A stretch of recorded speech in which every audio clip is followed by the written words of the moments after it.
Sakal Gunarnavasha Vande Guru Sri Charanarabindan.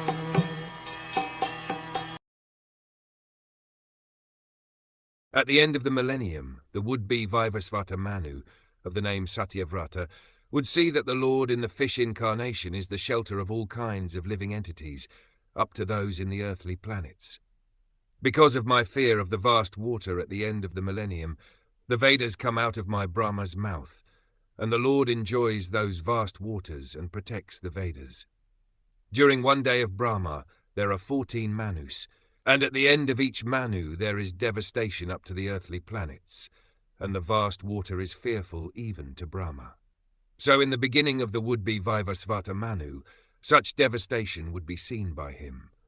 There would be many other incidents also, such as the killing of the famous Shankasura. This foretelling is by the past experience of Brahmaji, who knew that in that fearful, devastating scene, the Vedas would come out of his mouth. But the Lord, in his fish incarnation, not only would save all living entities, namely the demigods, animals, men, and great sages, but would also save the Vedas.